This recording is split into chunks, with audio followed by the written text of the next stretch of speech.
छत्तीसगढ़ के सभी साथियों का यूट्यूब के इस चैनल पर स्वागत है। छत्तीसगढ़ के सामान्य अध्ययन के अंतर्गत आज से हम एक नए वीडियो सीरीज़ की शुरुआत कर रहे हैं और वो है सामाजिक परिदृश्य। सामाजिक परिदृश्य में हम शुरुआत करते हैं जनजाति विषय से और फिर उसके बाद लोक कला एवं संस्कृति पढ़ते हैं। मतलब जनजाति विशेष के जितने भी पर्व होते हैं, त्यौहार होते हैं, जितने भी लोक नृत्य होते हैं, लोकगीत होते हैं, उन सब को हम कवर करते हैं दोस्तों सामाजिक परिदृश्य के अंतर्गत। ठीक है, तो आज हम सामाजिक परिदृश्य के अंतर्गत शुरुआत कर रहे हैं जनजाति विशेष की। चलिए शुरू करते हैं इस नए वीडियो सीरीज को।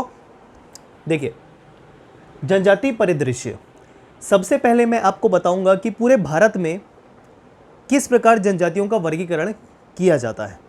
ठीक है, वैसे तो अलग अलग आधार पर जनजातियों का वर्गीकरण होता है पूरे भारत में, जैसे अलग अलग भाषा बोलने वाले मतलब भाषाई समूह के आधार पर वर्गीकरण, आवास स्थान के आधार पर वर्गीकरण, शारीरिक संरचना के आधार पर वर्गीकरण।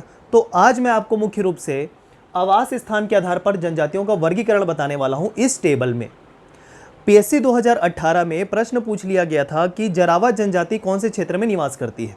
ठीक है, तो इस प्रश्न का उत्तर, इस प्रकार के प्रश्नों का उत्तर आपको इस टेबल से मिल जाने वाला दोस्तों। बहुत ही महत्वपूर्ण टेबल है, इसको आपको नोट करना है। कुछ महत्वपूर्ण जनजातियों के नाम मैंने लिख दिया, आपको एक अंदाजा लग जाएगा कि यह जनजाति किस भारत के क्षेत्र में निवास करती है। ठीक है, तो चलिए देखिए, सबसे पहले मैंने ये कॉलम में बनाया है भौगोलिक क्षेत्र, मतलब भारत के मुख्य 5 भौगोलिक क्षेत्र में मैंने विभाजित कर दिया है आवास स्थान को, इनके उनका उप क्षेत्र मतलब कौन कौन से राज्य होंगे। ठीक है, और जनजातियाँ कि कौन से क्षेत्र में कौन सी जनजातियाँ होंगी। तो देखिए, सबसे पहले अगर बात करें हिमालय क्षेत्र की, ठीक है, अब हिमालय क्षेत्र में 3 भाग, उत्तर पूर्वी हिमालय क्षेत्र, मध्य हिमालय क्षेत्र और उत्तरी पश्चिमी हिमालय क्षेत्र। ठीक है, तो एक तरीके से जितना भी हिमालय है उसको 3 भाग में बांट दिया। अब इस हिमालय क्षेत्र में कौन कौन से राज्य आ रहे हैं वो भी देख लीजिए, जैसे असम हो गया, मेघालय हो गया, पश्चिम बंगाल के पहाड़ी क्षेत्र हो गए जिसमें दार्जिलिंग आता है, अरुणाचल प्रदेश हो गया, मणिपुर हो गया, नागालैंड हो गया, मिजोरम, त्रिपुरा, मतलब उत्तर पूर्व के सारे, ठीक है, राज्य।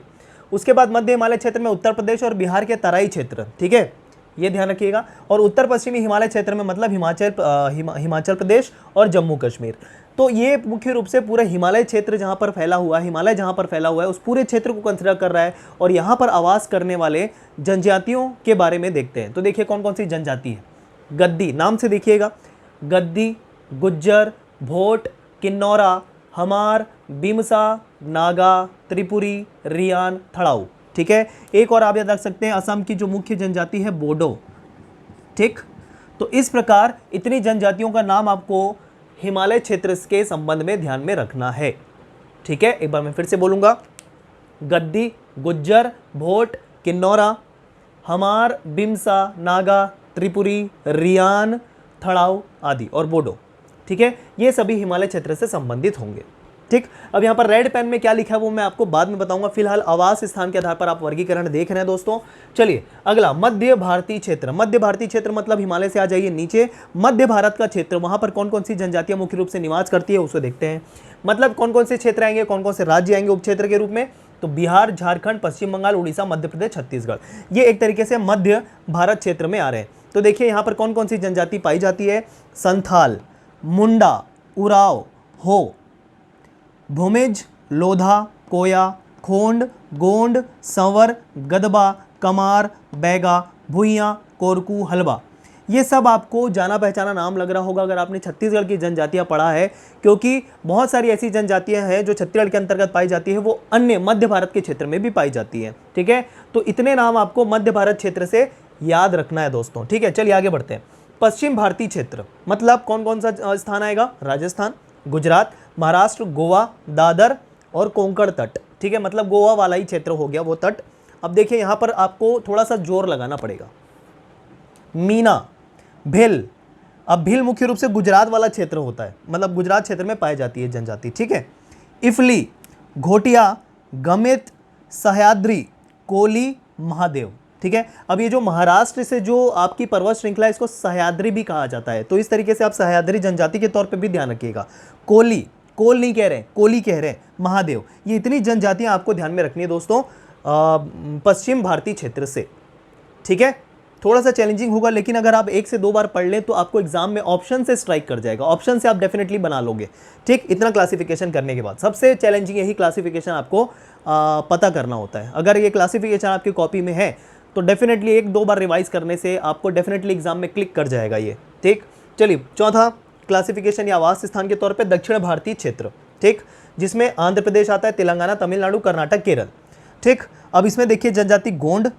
अब गोंड हमने देखा था मध्य भारत क्षेत्र में भी है, दक्षिण भारत क्षेत्र में भी है।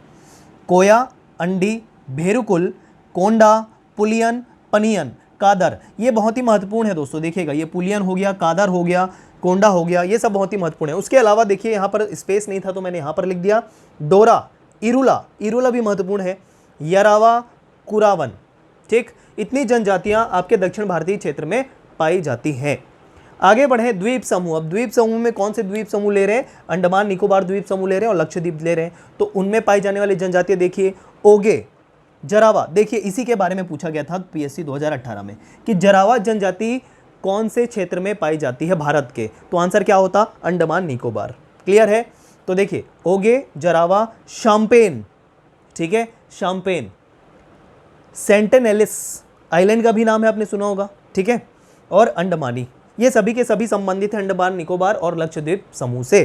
क्लियर? तो ये आपको टेबल अच्छे से नोट कर लेना दोस्तों। और अगर कहीं पर फॉन्ट छोटा दिख रहा है, लिखावट छोटी दिख रही है, तो इनका पीडीएफ बना के मैं टेलीग्राम ग्रुप में सेंड कर देने वाला हूँ, ठीक है। और टेलीग्राम जो ग्रुप है उसका लिंक मैं हर वीडियो के डिस्क्रिप्शन बॉक्स में शेयर कर देता हूँ दोस्तों, ठीक है। तो वहाँ पर जाके आपको इसका पीडीएफ मिल जाएगा, क्लियर दिखने लगेगा वो, ठीक है, जिसका प्रिंट भी ले सकते हैं, चाहे तो नोट्स बना सकते हैं। अब देखिए यहाँ पर मैंने रेड पेन से कुछ लिखा हुआ है, रेड पेन से लिखा हुआ है जनजातियों का वर्गीकरण, लेकिन शारीरिक बनावट के आधार पर। यहाँ पर जो ये बना आवास स्थान के आधार पर वर्गीकरण है, लेकिन शारीरिक बनावट के आधार पर भी जनजातियों का वर्गीकरण होता है। जैसे अगर हम बात करें उदाहरण के तौर पे तो प्रोटो ऑस्ट्रोलाइड, मंगोलाइड, निग्रिटो, ठीक है, और इस प्रकार आपका क्लासिफिकेशन होता है, ठीक। मेडिटेरेनियन, तो ये सब जो क्लासिफिकेशन है शारीरिक बनावट के आधार पर होता है। तो उसमें देखिए प्रश्न पूछा गया था एक बार, ठीक है, कि छत्तीसगढ़ के जो जनजाति हैं वो कौन से वर्गीकरण के अंतर्गत आते हैं, तो आंसर था प्रोटो ऑस्ट्रोलाइड के अंतर्गत आते हैं छत्तीसगढ़ की अधिकांश जनजातियां, ठीक है। अब दक्षिण भारत की जो जनजातियां होती है वो कौन से समूह के अंतर्गत आती है शारीरिक बनावट की दृष्टि से, तो निग्रिटो आंसर होता है। क्या होता है? निग्रिटो। निग्रिटो वहां की जनजातियों को कहा जाता है जो अफ्रीका में निवास करती है, तो ध्यान रखिएगा। तो देखिए दक्षिण भारतीय क्षेत्र की जो जनजातियां हैं वो निग्रिटो समूह के अंतर्गत रखी जाती है। वैसे ही मध्य भारतीय क्षेत्र में मैंने आपको क्या बताया, प्रोटो ऑस्ट्रोलाइड जनजाति समूह के अंतर्गत रखा जाता है इनको, शारीरिक बनावट की दृष्टि से मैं फिर कह रहा हूं। अब देखिए ब्रह्मपुत्र घाटी या उत्तर पूर्वी भारत की जो क्षेत्र है वहां पर के जो जनजाति उनको किसके समूह के अंतर्गत रखा गया है, तो मैंगोलाइड, ठीक है, मैंगोलाइड समूह के अंतर्गत रखा गया है। तो ये तीन मुख्य रूप से आपको ध्यान रखना है। मैंगोलाइड होगा उत्तर भारत क्षेत्र, उत्तर पूर्वी भारत क्षेत्र में, ठीक है। मध्य भारतीय क्षेत्र में प्रोटो ऑस्ट्रोलाइड और निग्रिटो दक्षिण भारतीय क्षेत्र की जनजातियों को इनके समूह के अंतर्गत रखा गया है शारीरिक बनावट की दृष्टि से। बाकी ये जो पूरा है आवास स्थान के दृष्टि से वर्गीकरण है दोस्तों। तो ये हो गया भारत के संदर्भ में जनजातियों का वर्गीकरण। क्लियर? आगे बढ़े, अब हम बात करते हैं छत्तीसगढ़ की जनजाति के बारे में। तो छत्तीसगढ़ की जनजाति कुल 42 प्रकार की है, ठीक है। 42 प्रकार की जनजातियों के बारे में हमको समझना है या नाम ध्यान में रखना है। अब कौन सी जनजाति छत्तीसगढ़ के अंतर्गत कौन से जिलों में पाई जाएगी वो भी महत्वपूर्ण प्रश्न है, ठीक। लेकिन ऐसा नहीं होगा कि कोई जनजाति अगर हमने 2-4 जिले के नाम पढ़ लिए तो वो केवल उसी जिलों में ही रहेंगे, ऐसा बिल्कुल नहीं है, ठीक। अगर कोई विशेष जनजाति किसी क्षेत्र में पाई जाएगी मतलब वो पूरा संभाग कवर होगा, ना कि गिने चुने 2-3 जिले। उनके पास कोई जिले का निवास प्रमाण पत्र नहीं होता, ठीक। जैसे अगर मैं उदाहरण के तौर पे बात करूं, जैसे मुड़िया यहां पर लिखा है, यहां पर आपका दिख रहा है नारायणपुर, ठीक है, और यहां पर हो रहा है क्या, कोंडागांव। तो केवल ये 2 जिलों में ही नहीं पाएंगे ऐसा जरूरी नहीं है, 2 जिलों में पाएंगे ऐसा जरूरी नहीं है, ये आसपास के इन क्षेत्रों में पाए जा सकते हैं, ठीक। तो समझिएगा आसपास के क्षेत्रों के हिसाब से आपको जनजातियों को ध्यान में रखना है। तो ये पूरा मैंने छत्तीसगढ़ का मैप बनाया दोस्तों, ब्लॉक डायग्राम जिसे मैं कहता हूं। यहाँ पर तो यहाँ पर कुल मैंने 28 जिले बनाए हुए, ठीक है। और ये मैप मैंने सबसे पहले छत्तीसगढ़ के मानचित्र के रूप में सीमा, भौगोलिक सीमा के रूप में पढ़ा रखा है, काफ़ी अच्छे से इसको आप देख लीजिएगा, ठीक है। अब यहाँ पर लिखा है छत्तीसगढ़ की जनजातियाँ 42 प्रकार की जनजातियाँ हैं, जिसमें से 7 विशेष पिछड़ी जनजातियाँ हैं, ठीक है। 42 में से 7 विशेष पिछड़ी जनजातियाँ। 5 जो विशेष पिछड़ी जनजातियां हैं उसे केंद्र सरकार द्वारा घोषित किया गया है और 2 विशेष पिछड़ी जनजाति उसे राज्य सरकार द्वारा घोषित किया गया है। तो केंद्र सरकार द्वारा 5 विशेष पिछड़ी जनजाति कौन कौन सी है, तो उसके लिए कोड है AK2B2। AK2B2 ए से आएगा अबूझमाड़िया, ध्यान रखिए, ए से अबूझमाड़िया। K2 मतलब 2 बार के आएगा, एक के से कमार होगा और एक के से कोरवा होगा। एक के से कमार होगा, एक के से कोरवा। कोरवा कौन सा, पहाड़ी कोरवा, तो कोरवा के आगे पहाड़ी बस जोड़ लेना। तो K2 इस तरीके से याद रख सकते हैं, कमार और कोरवा। कोरवा कौन सा, पहाड़ी वाला, ठीक। B2 मतलब 2 बी होगा, एक बैगा और एक बिरहोर, एक बैगा एक बिरहोर। तो इस तरीके से 5 ये जो जनजातियां हैं वो केंद्र सरकार द्वारा घोषित विशेष पिछड़ी जनजातियां हैं। आगे देखिए, 2 राज्य सरकार द्वारा घोषित विशेष पिछड़ी जनजाति कौन कौन सी है, तो BP करके याद रखें, AK2B2 BP। BP blood pressure ऐसे याद रख सकते हैं। तो यहां पर B से भुंजिया आएगा, क्या आएगा, भुंजिया जनजाति, ठीक। और P से आएगा पंडोप, ठीक है। तो ये हो गया 7 विशेष पिछड़ी जनजाति। अब हम छत्तीसगढ़ के मैप के थ्रू देखने वाले हैं कि कौन सी जनजाति किस क्षेत्र में आसपास निवास करती है। जिलों के आधार पर भी मैं आपको बता दूंगा, ठीक है। तो देखिए, छत्तीसगढ़ का मैप, ये हो गया सरगुजा संभाग, ये हो गया बिलासपुर संभाग, ये हो गया आपका दुर्ग संभाग, ये हो गया रायपुर संभाग और ये हो गया बस्तर संभाग दोस्तों, ठीक है। चलिए कहाँ से शुरू करें, नीचे से शुरू करते हैं, बस्तर संभाग से शुरू करते हैं क्योंकि जनजातियों का द्वीप कहा जाता है बस्तर को, ठीक। तो यहीं से शुरुआत करते हैं हम। तो देखिए, यहाँ से यहाँ तक मैंने बनाया AM, ठीक है। मतलब ये आपका है क्या, नारायणपुर, और ये है आपका बीजापुर। तो ये AM मैंने बनाया मतलब अबूझमाड़िया। अब ये कौन सा जिला क्या है हमको पता नहीं चल रहा है, तो इसके लिए आपको सबसे पहला वीडियो देखना पड़ेगा छत्तीसगढ़ का, जिसमें मैंने भौगोलिक सीमा बताया है सभी जिलों का, पूरा छत्तीसगढ़ की भौगोलिक सीमा बताया है, कौन सा जिला क्या है पूरा बताया मैंने। ये इसलिए करते हैं इस तरीके से हम छत्तीसगढ़ का मैप, क्योंकि बनाना ईजी होता है और कौन से जिला किसको टच कर रहा होता है वो भी काफ़ी ईजी होता है पता लगाना। इस कारण मैंने ऐसा मैप बनाया दोस्तों छत्तीसगढ़ का। क्लियर है, देखिएगा बड़े आसानी से समझ में आएगा। ये है आपका नारायणपुर, ये है आपका बीजापुर। AM मतलब इन 2 जिलों में AM पाया जाएगा। AM से फुल फॉर्म है अबूझमाड़िया, ठीक। अब केवल 2 ही जिलों में पाई जाएगी तो ऐसा नहीं है, दंतेवाड़ा में भी पाई जाती है अबूझमाड़िया। मतलब अगर मैंने बोल दिया कि इन 2 जिलों में पाई जाएगी ये जनजाति, तो वो बस्तर संभाग में है, तो बस्तर संभाग में अन्य जिलों में भी पाए जा सकते हैं। मुख्य रूप से आपको ध्यान में रखना है कौन कौन सा, नारायणपुर, बीजापुर और दंतेवाड़ा, किसके लिए, अबूझमाड़िया के लिए। चलिए अगले देखिए, मुड़िया जनजाति, ठीक है। मुड़िया जनजाति यहां पर मैंने बनाया है नारायणपुर और कोंडागांव, बस्तर में भी पाई जाती है मुड़िया जनजाति, ठीक है। तो ये देखिए, ये नारायणपुर है, ये कोंडागांव है। तो ये 2 जगह मैंने एरो बनाया हुआ है, लेकिन साथ में बस्तर भी आप ध्यान में रख लीजिएगा। अब इतना एक एक जिला याद करने की जरूरत नहीं है, जैसे कि मैं आपको बता रहा हूँ, एक रफ आइडिया आपको होना चाहिए, ठीक है। आगे देखें, अब यहाँ पर माड़िया जनजाति, माड़िया जनजाति का ये जो एरो है, ठीक है, सॉरी, माड़िया जनजाति का ये जो एरो है ये यहाँ से यहाँ तक लिखा हुआ है, मतलब ये आपका बस्तर जिला है ये वाला, और ये वाला जो जिला बॉक्स बना हुआ है ये दंतेवाड़ा है। तो माड़िया जनजाति बस्तर और दंतेवाड़ा में मुख्य रूप से पाई जाती है। माड़िया, मुड़िया अलग है, माड़िया अलग है, क्लियर, ठीक। और अबूझमाड़िया अलग है, जैसा कि हम जानते हैं, ठीक। अबूझमाड़िया, माड़िया, मुड़िया, क्लियर। अब देखिए, यहाँ से लेकर यहाँ तक, मतलब आप शुरू हो रहे कोंडागांव, बस्तर, दंतेवाड़ा, सुकमा, ये 4 जिलों को कवर करते हुए एक जनजाति याद रखनी है, और वो है परजा, परजा जनजाति, ठीक। याद करते चलिए साथ साथ। ये आपको एक रफ आइडिया अगर एक बार हो जाएगा तो कोई भी जनजाति का अगर आपके सामने कोई नाम ले दे तो आपको पता चल जाएगा हाँ ये इस क्षेत्र में निवास करती है। ध्यान रखिएगा, गदबा जनजाति यहाँ पर लिखा हुआ एक नाम। तो वैसे तो गदबा जनजाति मुख्य रूप से उड़ीसा की और आंध्र प्रदेश की जनजाति है, लेकिन बस्तर संभाग में भी पाए जाते हैं ये गदबा जनजाति। मुख्य रूप से छत्तीसगढ़ की नहीं है, कहाँ की है, उड़ीसा की, आंध्र प्रदेश की, ठीक। तो ये छत्तीसगढ़ में भी पाई जाती है निचले क्षेत्र में, ठीक है, कोंटा वाले क्षेत्र में, मतलब सुकमा वाले क्षेत्र में, बीजापुर वाले क्षेत्र में दोस्तों, ये ध्यान रखना है, ठीक है। आगे देखिए, ये देखिए यहाँ से लेकर यहाँ तक, मतलब राजनांदगांव है ये, यहाँ पर आ जाएगा धमतरी, ये हो जाएगा कांकेर, ये हो जाएगा कोंडागांव और ये हो जाएगा बस्तर। पूरा यहाँ से यहाँ तक एक्सपांशन है किसका, हलबा जनजाति का, ठीक है, लिखा हुआ है। यहाँ से यहाँ जनजाति किसका, कौन सा, हलबा जनजाति का एक्सपांशन है। जिले राजनांदगांव, धमतरी, कांकेर, कोंडागांव, बस्तर, ये पूरा यहाँ से यहाँ तक, क्लियर। देखिए, बस्तर के अंतर्गत एक और जनजाति पारधी जनजाति, क्या लिखा है, पारधी जनजाति। बस्तर और सुकमा दोरला जनजाति, और सुकमा से एक और जनजाति धुरवा। तो इतनी जनजाति आपको बस्तर संभाग के अंतर्गत याद रखनी है, जिलो वाइज मैंने आपको बता दिया। एरो शो कर रहा है कौन से जिले से कौन से जिले हैं मुख्य रूप से, ठीक, क्लियर है। तो ये हो गए पूरे 7 के 7 हमारे जिले कवर बस्तर संभाग के अंतर्गत और उसके अंतर्गत पाई जाने वाली जनजाति। आ जाइए ऊपर, अब हम दुर्ग संभाग और रायपुर संभाग को एक साथ कवर करेंगे दोस्तों, देखिएगा, ठीक है। चलिए शुरू करते हैं गरियाबंद से, क्योंकि एक महत्वपूर्ण जनजाति कमार पाई जाएगी, जिसे हमने विशेष पिछड़ी जनजाति के तौर पे देखा था। तो देखिए यहाँ पर कमार जनजाति है। कमार जनजाति मुख्य रूप से कहाँ पर, ये कौन सा जिला है, तो यहाँ पर हम बोलेंगे कि ये जो रायपुर है, रायपुर के नीचे धमतरी है, धमतरी में, गरियाबंद में, महासमुंद में, ये 3 जिलों में मुख्य रूप से कमार जनजाति आपको ध्यान में रखना है, ठीक है। कौन कौन सा जिला, धमतरी, गरियाबंद, महासमुंद और रायपुर क्षेत्र भी ध्यान में रख सकते हैं कमार जनजाति के संबंध में, ठीक है। तो ये कमार का एक्सपांशन यहाँ से यहाँ तक एरो बना हुआ है। आगे देखें B4 लिखा हुआ है, B4 से 4 जनजाति आने वाली, मतलब B से शुरुआत होने वाली 4 जनजाति आने वाली, इस कारण B4 लिख दिया है, ठीक है। क्या, भुंजिया, भतरा, भारिया, भुइयां, क्लियर है। भुंजिया, भतरा, भारिया, भुइयां, ये 4 B4 के नाम से आपको ध्यान में रखना है। 4 B से शुरू होने वाली जनजाति, जिसमें भुंजिया जो है वो ऊपर पाई जाएगी, मतलब सरगुजा संभाग में पाई जाएगी। अन्य 3 यहीं आसपास पाई जाने वाली है, इसी क्षेत्र में पाई जाने वाली है। तो एक साथ क्यों लिखा मैंने, इसलिए लिखा क्योंकि B4 कॉम्बिनेशन बन रहा था, B से शुरू होने वाली 4 मिलते जुलते नाम के एक साथ मैंने लिख लिया। भुंजिया, भतरा, भारिया, भुइयां एक साथ आप याद कर लीजिए, इजी हो जाएगा, जिसमें भुंजिया जो है ऊपर पाया जाएगा सरगुजा संभाग में। क्लियर हो गया। अब देखिए इधर आते हैं, बिंजवाड़ जनजाति को देखिए।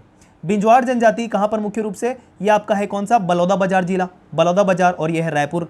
तो बलौदा बाजार, रायपुर, साथ में आप महासमुंद भी ध्यान में रख सकते हैं, ठीक है। और एक तरीके से यहाँ पर क्या, बेमेतरा भी ध्यान में रख सकते हैं। तो इतने तरीके से आप ध्यान में रखिए बिंजवाड़ जनजाति इस वाले क्षेत्र में, मतलब रायपुर संभाग के अंतर्गत ही आ रहा है, ठीक है। रायपुर में, बलौदा बाजार में, महासमुंद में, याद रख लीजिए बिंजवाड़, ठीक।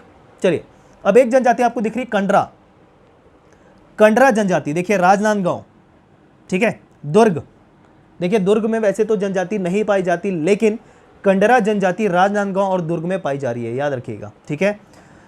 राजनांदगांव, दुर्ग, धमतरी और यहाँ पर बालोद, ये 4 आप क्षेत्र याद रखेंगे कंडरा जाति से संबंधित, और कुछ रायपुर में भी होती है कंडरा जनजाति, ठीक है।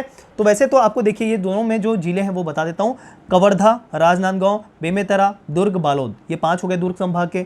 5 रायपुर संभाग के कौन कौन से, बलौदा बाजार, रायपुर, धमतरी, महासमुंद, गरियाबंद। क्लियर है इतनी बातें, ठीक। अब देखिए प्रधान जनजाति, देखिए प्रधान, ये है बिलासपुर, बिलासपुर के इधर आएंगे हम, जो एरो देख रहे हैं यहाँ से यहाँ तक, तो ये है आपका बलौदा बाजार और ये रायपुर, तो ये है प्रधान जनजाति का एक्सपांशन। क्लियर, ठीक।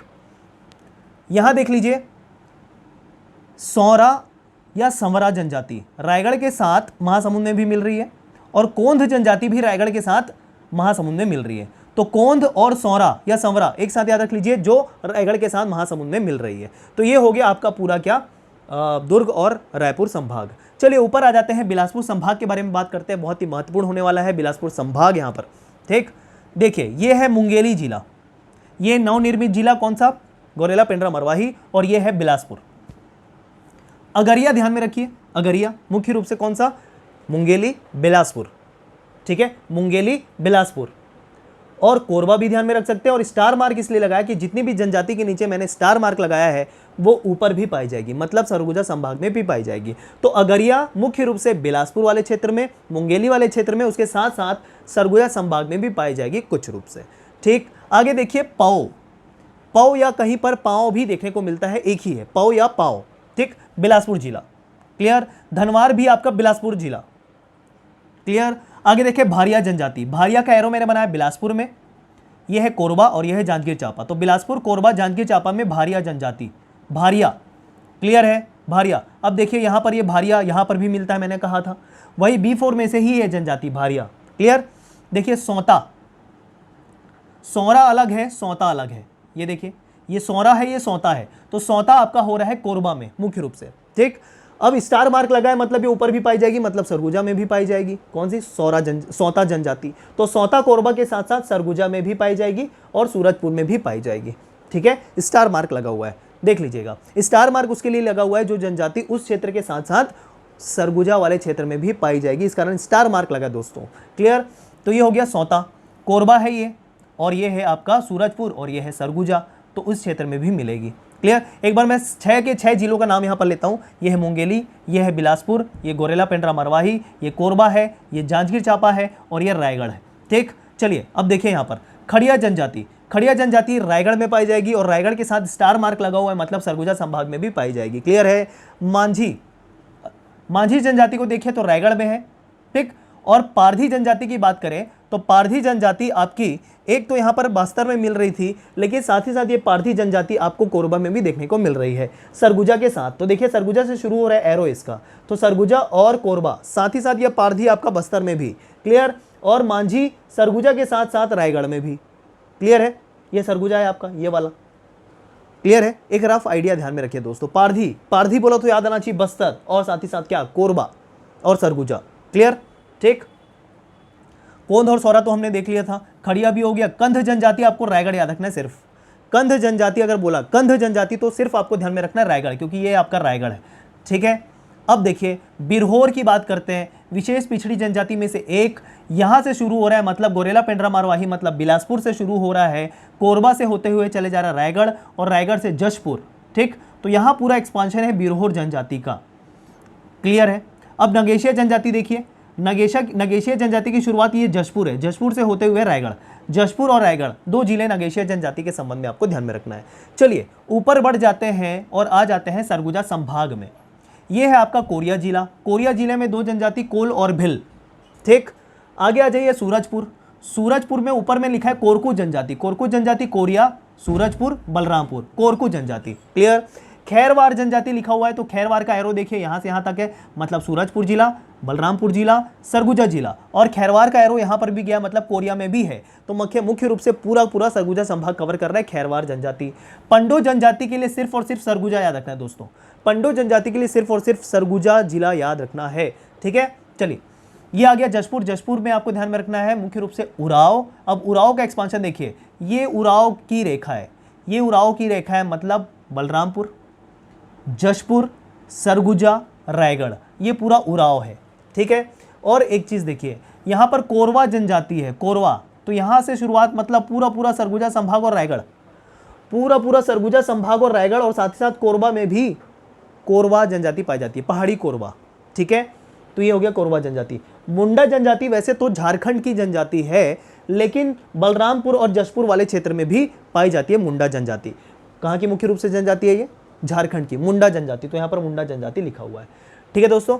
तो ये हो गया आपका पूरा का पूरा सरगुजा संभाग। तो ये मैप के थ्रू मैंने बताया कि कौन सी जनजाति का एक्सपांशन किस क्षेत्र में है, एग्जैक्ट जिले ध्यान में नहीं रखना है। लेकिन हाँ, अगर आपसे पूछ दिया जाए कि भैया आप मुझे बता दीजिए कि खैरवार जनजाति कहाँ कहाँ पाई जाती है, तो आप 2-4 जिलों के नाम गिना देंगे तो समझ में आ जाएगा कि कौन सा क्षेत्र है, सरगुजा संभाग है, बिलासपुर संभाग है, रायपुर दुर्ग संभाग है, या बस्तर संभाग है। ये आपको मुख्य रूप से याद रखने हैं। और हाँ, 2-3 जिलों के नाम भी आपको ध्यान में आने चाहिए उस समय, ठीक। एग्जैक्ट एक जिला का नाम याद नहीं रखना है कि एग्जैक्ट खैरवार का ये जिला है, ऐसा कभी भी नहीं पूछा जाएगा। क्षेत्र तौर पे, क्षेत्र विशेष के तौर पे आपको ध्यान में रखना है, बार बार मैं कह रहा हूँ, क्लियर। चलिए अब अन्य जातियां देखिए, कुल 42 काउंट होना चाहिए, लेकिन एग्जैक्ट 42 काउंट करके लिखेंगे क्योंकि बहुत सारी उप जनजातियां भी है दोस्तों, ठीक है। तो मुख्य रूप से काउंट करते हुए एकदम 42 हमको काउंट नहीं करना है, लेकिन हाँ ज़्यादा से ज़्यादा जनजाति हमको पढ़ना है। मैप के थ्रू मैंने आपको अधिकतम जानकारी, अधिकतम जनजातियों के बारे में बता दिया है। उसके अलावा अन्य जनजाति को देख लेते हैं। यहाँ पर छत्तीसगढ़ के अंतर्गत ही, जैसे मंझवार सरगुजा में पाई जाएगी, ठीक है, साथ ही साथ रायगढ़ और कोरबा में पाई जाएगी। उसके अलावा गोंड, मैप में हमने गोंड नहीं दिखा था, क्यों, क्योंकि गोंड जनजाति पूरे छत्तीसगढ़ में पाई जाती है, कोई क्षेत्र विशेष नहीं है, ठीक है। तो ये ध्यान रखिएगा। बिहार जनजाति सरगुजा में पाई जाएगी, मुख्य रूप से ध्यान रखिएगा, बिहार जनजाति। दमरिया है, उसके अलावा कोलम है, मवासी है, सहारिया है, सोनर है, सोर है। तो इतनी अन्य जनजाति को आपको छत्तीसगढ़ की जनजाति के तौर पे भी नाम याद कर लेना है। इन सभी के बारे में क्षेत्र विशेष का पता नहीं चलता है, क्योंकि ये छोटे छोटे भाग के रूप में किसी भी स्थान में छत्तीसगढ़ के पाए जाते हैं दोस्तों, इनका कोई क्षेत्र विशेष नहीं होता। लेकिन अन्य जो मैंने मैप के थ्रू बताया सभी का क्षेत्र विशेष है, क्लियर। तो इस तरीके से आपको ये जनजाति मैप के थ्रू ध्यान में रखनी है, बड़ा ईजी है। अगर ये रफ आइडिया हो जाए तो फिर आगे पढ़ने में आपको आसानी होगी दोस्तों, ठीक है। काफ़ी डिटेल में हम चर्चा करेंगे, सारी बातें कवर करेंगे सामाजिक परिदृश्य के अंतर्गत, मतलब जनजाति और लोक कला, संस्कृति, त्यौहार, पर्व, लोकगीत, लोक कला सभी के बारे में कवर करेंगे दोस्तों, ठीक है। चैनल को प्लीज़ सब्सक्राइब कीजिएगा, क्योंकि अगर सब्सक्राइब नहीं करेंगे तो अगले के वीडियो का नोटिफिकेशन आपको नहीं मिलेगा, बेल आइकन को हिट करने के साथ। और वीडियो पसंद आया है तो प्लीज़ लाइक कर दीजिए, और कोई सुझाव है तो कमेंट बॉक्स में बता दीजिए, ठीक है। चलिए फिर मिलते हैं, धन्यवाद।